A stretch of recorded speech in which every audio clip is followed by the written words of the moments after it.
Pray continually. Prayer is not just for a reason or just for a season.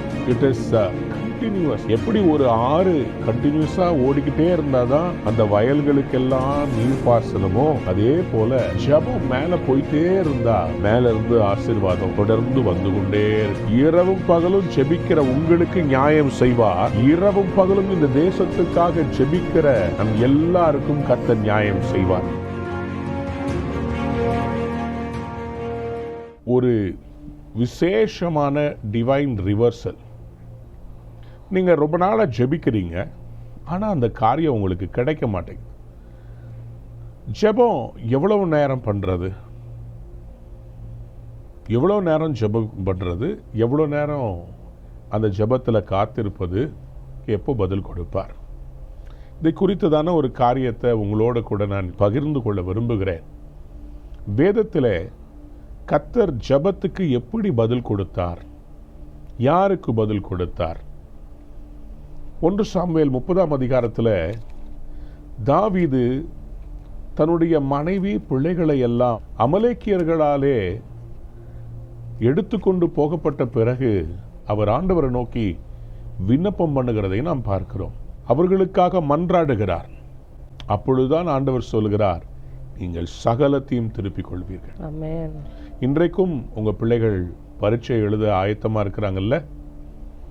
வெளி தேசத்தில் உங்களுடைய பிள்ளைகள் வேலை செய்கிறார்கள் அல்லவா?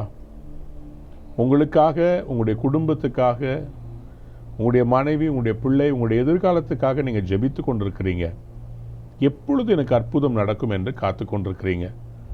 ஆண்டவர் இன்றைக்கு உங்களை பார்த்துதான் விசேஷமான ஒரு வார்த்தையை கொடுக்க விரும்புகிறார்.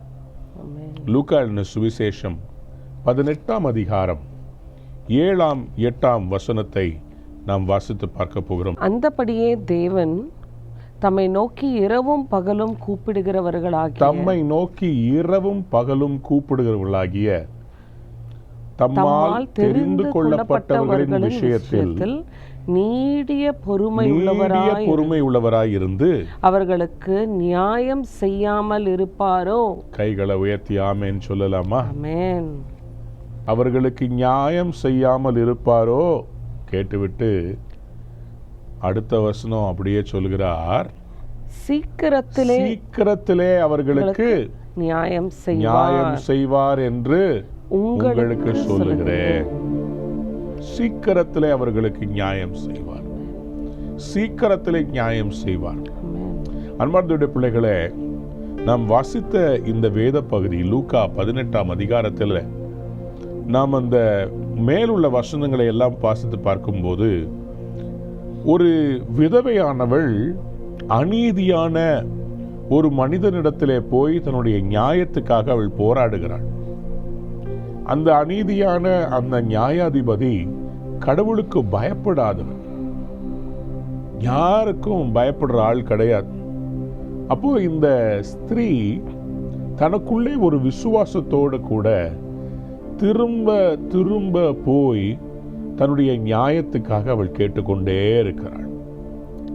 அப்போ வேதம் சொல்லுகிறது, அந்த அநீதியான அந்த நியாயாதிபதி அவன் ஒரு நாள் தனக்குள்ளே இப்படி யோசிக்கிறானா, நான் அநீதி உள்ளவனாய் இருந்தாலும் இந்த விதவை எப்பொழுதும் வந்து என்னை தொந்தரவு செய்கிறபடியினால் இவள் அடிக்கடி வந்து என்னை அலட்டாதபடி இவளுக்கு நியாயம் செய்ய வேண்டும் என்று தனக்குள்ளே சொல்லிக் கொண்டான்.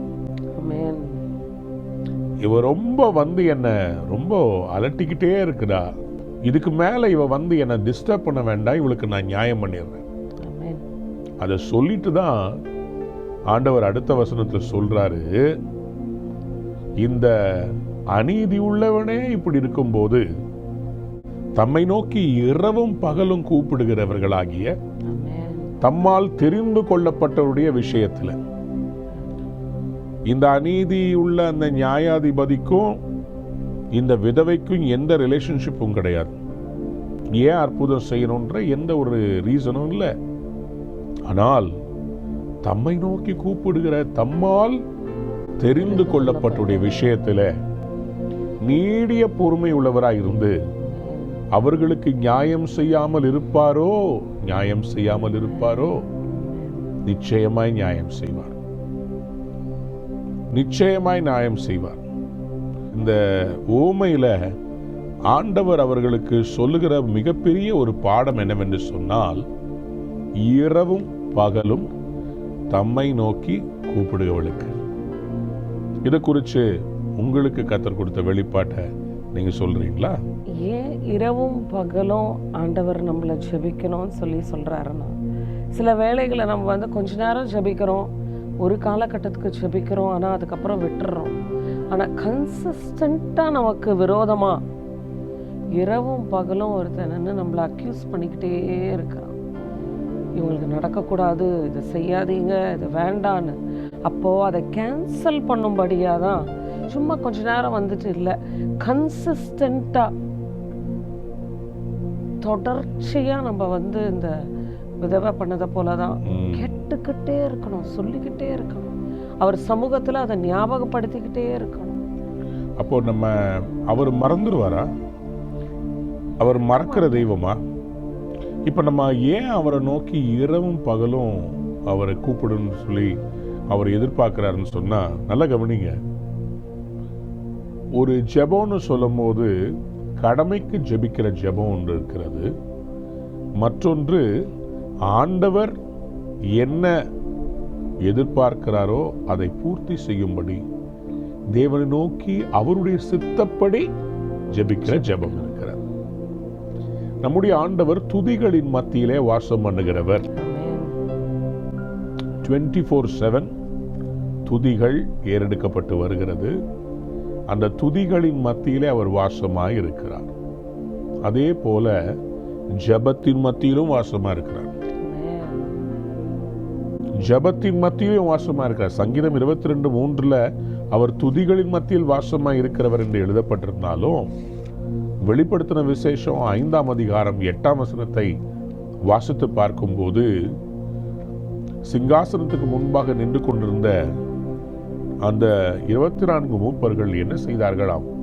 தங்கள் தங்கள் கைகளிலே அவர்கள் சுரமண்டலங்களையும் பரிசுத்தவான்களுடைய ஜெபங்களாகிய தூப வர்க்கத்தால் நிறைந்த பொற்கலசங்களையும் பிடித்துக் கொண்டு, அப்படியானால் ஆண்டவரை சுற்றிலும் துதியும் இருந்தது, ஜெபமும் இருந்தது.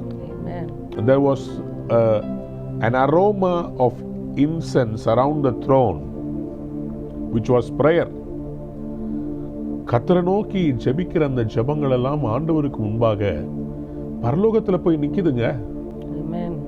எத்தனை பேருக்கு சந்தோஷம்? ஒரு ஆமென் சொல்றீங்களா?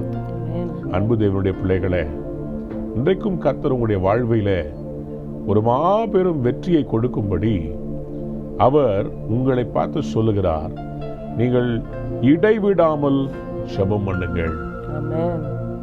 என்ன சொன்னாரு? இடைவிடாமல் ஜெபம் பண்ணுங்கள். The prayer of intercession is not just 1 hour of prayer. ஜெபம்ன்றது minimum 1 hourன்னு சொல்லி ஆண்டவர் சொல்றார். ஆனா இந்த இடைவிடாமல் ஜெபிக்கிற ஜெபம், இடைவிடாமல் ஜெபம் பண்ணுங்கள். 1 தெசலோனிக்கேயர் 5ஆம் அதிகாரம் 17ஆம் வசனத்திலே இப்படியாக ஆண்டவர் சொல்லுகிறார், என்னங்க? இடைவிடாமல் ஜெபம் பண்ணுங்கள். இடைவிடாமல் ஜெபம். Pray continually. Prayer is not just for a reason or just for a season. It is continuous. எப்படி ஒரு ஆறு கண்டினியூஸா ஓடிக்கிட்டே இருந்தாதான் அந்த வயல்களுக்கெல்லாம் நீர்ப்பாசனமோ, அதே போல ஜெபம் மேல போயிட்டே இருந்தா மேல இருந்து ஆசீர்வாதம் தொடர்ந்து வந்து கொண்டே இருக்கும். ஜெபம் என்பது அது இரவும் பகலுமாக. ஆனா நம்ம சோதனையில விடாம இருப்பதற்கு ஆண்டவர் பிரிஸ்கிரைப் பண்ற ஜெப லெவல் 1 மணி நேரமாக விழித்திருந்து ஜெபிக்க கூடாதா? கெத்செமனே தோட்டத்திலே ஆண்டவர் சீஷர்களை பார்த்து மத்தேயு 26:40 இப்படியாக சொல்லுகிறார், நீங்கள் 1 மணி நேரமாவது என்னோடே கூட விழித்திருக்க கூடாதா? விழித்திருக்க கூடாதா? அப்போ ஆண்டவருடைய எதிர்பார்ப்பு என்ன? விழித்திருந்து ஜெபம் பண்ணுங்கள். மாம்சம் வீக்கு, ஆனா ஆவி உற்சாகம் உள்ளது. ஆகவேதான் ஆண்டவர் சொல்லுகிறாரு, நீங்கள் சோதனைக்குட்படாதபடி விழித்திருந்து ஜெபம் பண்ணுங்கள். மத்திய 26:41. அப்படின்னா பாஸ்டர், நாங்கள் எல்லா வேலையை விட்டுட்டு ஃபுல் டைமில் ப்ரேயரில் உட்காரலாமா? இல்லைங்க. நீங்கள் சோதனையில் விழாதபடி ஒவ்வொரு நாளும் அட்லீஸ்ட் 1 மணி நேரம் ஆண்டவருடைய பாதத்தில் உட்காருவது உங்களை காத்துக்கொள்வதற்காக. ஆனால் ஒரு தேசத்தை காப்பாற்ற வேண்டும் என்று சொன்னால், ஒரு பட்டணத்தை காப்பாற்ற வேண்டும் என்று சொன்னால், அதற்கு ஜெபம் இன்னும் கண்டினியூஸா நடக்கணும். ஆண்டவர் ஏன் அவருடைய சிங்காசனத்தை சுற்றி துதியும் ஜெபத்தையும் அவர் வச்சிருக்கிறார்னா, எத்தனையோ தேசங்களை அவர்கள் காப்பாற்ற வேண்டும். எத்தனையோ தேசங்களில் பிசாசு கிரியை செய்யாதபடி தடுக்க வேண்டும். ஆகவேதான் 24 hours worship and intercession பரலோகத்தில் போயிட்டே இருக்குது. இந்த பலிபீடத்தின் அக்கினி அணைந்து போகக்கூடாது. பலிபீடத்தின் மேல் இருக்கிற அக்கினி அவிந்து போகலாகாது. லேவியராகவும் 6ஆம் அதிகாரம் 13ஆம் வசனத்தை வாசித்து பார்க்கும்போது, ஆசாரியன் காலைதோறும் அதன் மேல் கட்டைகளை போட வேண்டும். ஏன்? பலிபீடத்தின் மேல் இருக்கிற அக்கினி அவிந்து போகலாகாது. அவிந்து போகலாகாது. ஏன் அந்த மாதிரி அவிஞ்சு போகக்கூடாது? ஏன் ஆசரிப்பு கூடாரத்தில் அந்த பலிபீடத்தில் அக்கினி ஏன் அவிந்து போகக்கூடாது?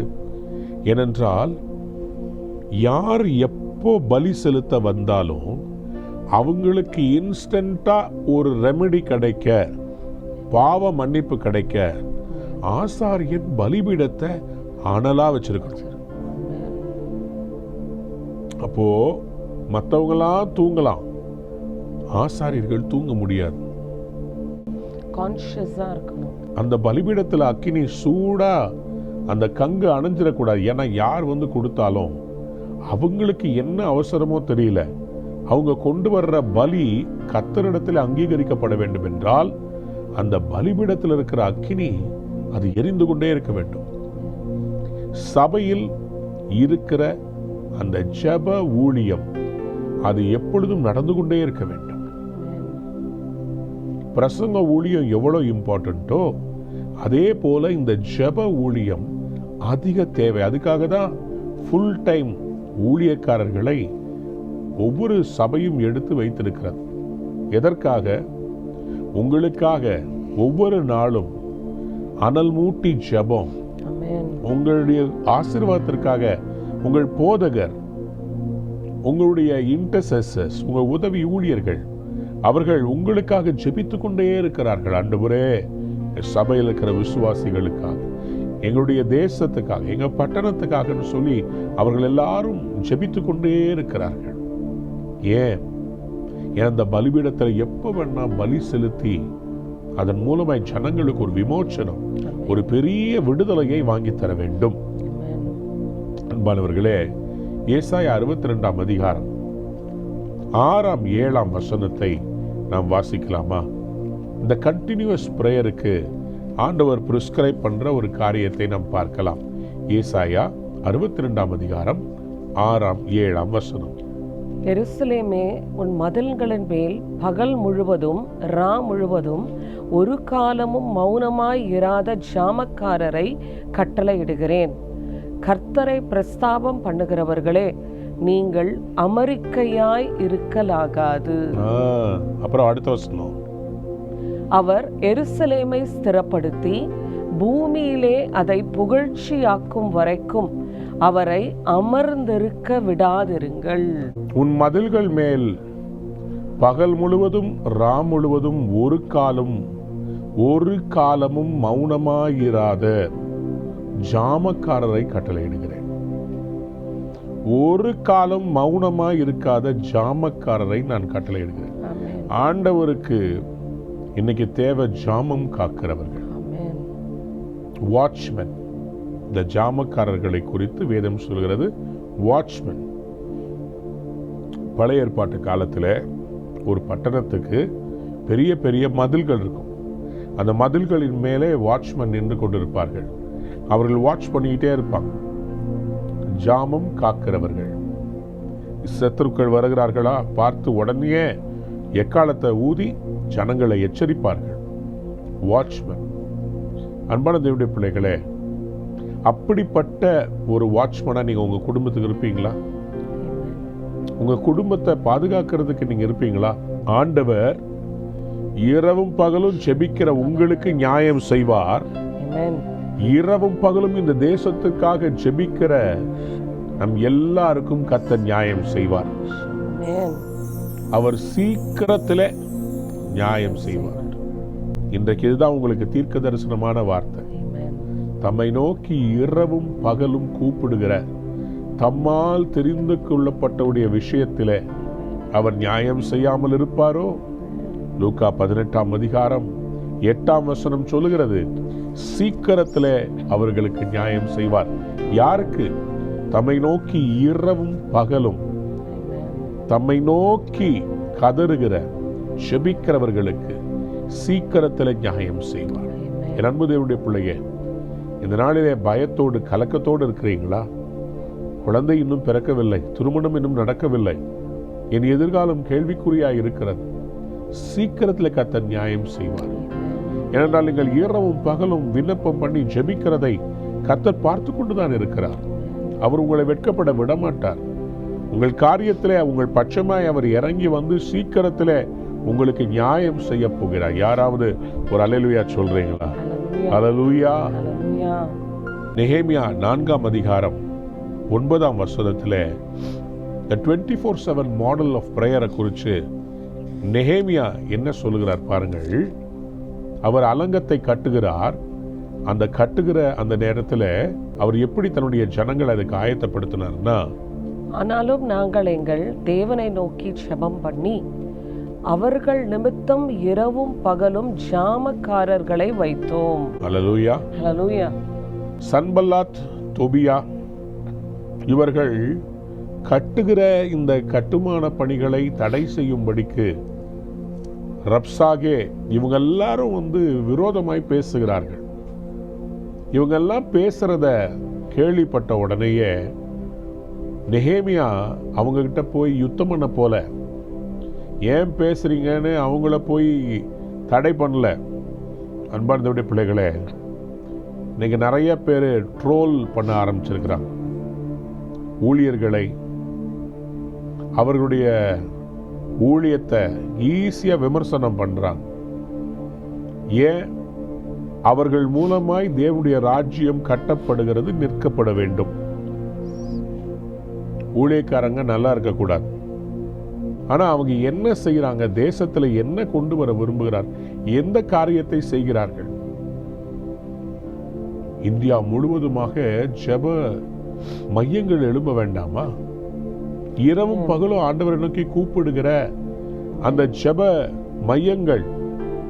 பழைய ஏற்பாட்டில் மிக்தால் என்றால் அது பிரேயர் டவர்னு அர்த்தம். Watch tower. அந்த மிக்தால் என்ற வாட்ச் டவர்ல ஏறிதான் ஆபகுக் தீர்க்கதரிசி தரிசனங்களை பார்க்கிறார்.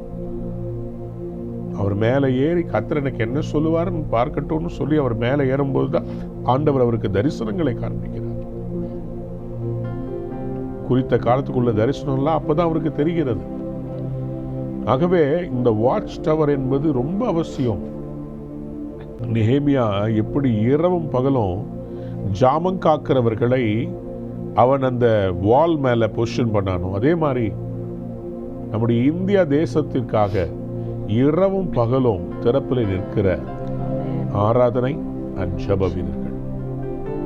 ஹார்ப் ஆராதனை, போல் இருக்கிற பரிசுத்தவானுடைய ஜெபம், விண்ணப்பம், இன்டர்செஷன், வர்ஷிப் அண்ட் இன்டர்செஷன். இது ரெண்டும் பரலோகத்திலே செய்யப்படுவது போல பூலோகத்திலும் செய்யப்படுவதாக. Worship moment and the prayer moment, இது ரெண்டும் இணைஞ்சு செய்யும் போது அது ஒரு பெரிய ஜெயத்தை தேசங்கள்ல கொண்டு வரும்.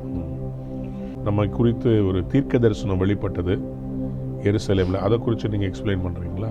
ஒவ்வொரு வருடமும் எருசலேமுக்கு போய் ஜெபத்துக்கு போகும்பொழுது கர்த்தர் பல காரியங்களை பேசுவார்.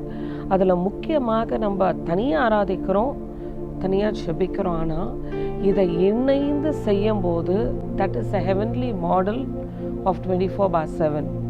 அப்போ 12 பேர் 2 மணி நேரம் துதி ஜெபம் அதை சேர்ந்து செய்ய ஏன்னா அந்த இடத்துல 33 வருடங்களாக அந்த வர்ஷிப் அண்ட் ப்ரேயர் ஆல்டரை அந்த இடத்துல தான் நம்ம போய் ஜெபிக்கும் பொழுது கர்த்தர் இந்த விஷனை வந்து கொடுத்தார். அநேக தீர்க்கதரிசிகள் மூலமாக உரைக்கப்பட்டது. அப்போ தேசத்தின் எழுப்புதலுக்காக, நகரத்தார் செழித்தோங்கத்தக்கதாக, அவருடைய நாமத்திற்காக இடைவிடாமல் நகரத்தார் செழித்தோங்க இல்ல. இந்த வாட்ச்மேனுடைய வேலை என்னன்னா நகரத்தார் செழித்தோங்கும்படி. சங்கீதம் 72:16 வாசிக்கிறேன். பூமியிலே மலைகளின் உச்சிகளிலே ஒரு பிடி தானியம் விதைக்கப்பட்டிருக்கும், அதன் விளைவு லிபோனோனை போல அசையும், பூமியின் புல்லை போல நகரத்தார் செழித்தோங்குவார்கள். ஒரு பட்டணத்தின் செழிப்பு மலைகளின் உச்சியில் விதைக்கப்படுகிற ஒரு பிடி தானியம். நம்முடைய தேசத்தின் எழுப்புதலுக்காக ஒரு பிடி தானியமாக நாம் விதைக்கிற கண்ணீரும் ஜெபமும், நாம் எடுக்கிற ஆராதனையும் நகரத்தார் செழித்து ஓங்க செய்வார். Our city will be blessed. City of praise மாறும். City of praise மாறும். சீக்கிரத்திலே நியாயம் செய்வார் என்கிற வாக்குத்தத்த வசனத்தை கொடுத்து ஆசீர்வதிக்கிறேன். கர்த்தர் உங்களை ஆசீர்வதிப்பாராக. அன்பான நேயர்களே, இந்நிகழ்ச்சியில் கொடுக்கப்பட்ட வாக்குத்தத்தங்களும் தீர்க்க தரிசன வார்த்தைகளும் உங்களுக்கு ஆசீர்வாதமாய் இருந்திருக்கும் என்று நாங்கள் நம்புகிறோம். நீங்கள் பெற்ற ஆசீர்வாதங்களையும் ஜெப விண்ணப்பங்களையும் மற்றும் உங்கள் காணிக்கைகளையும் அனுப்ப வேண்டிய எங்கள் முகவரி: ரூவா ஊழியங்கள், எண் 82, ஜவஹர்லால் நேரு சாலை, சிம்ஸ் மருத்துவமனை எதிரில், வடபழனி, சென்னை 26. உங்கள் காணிக்கைகளை ஆன்லைன் மூலமாக எளிதாக செலுத்தலாம்.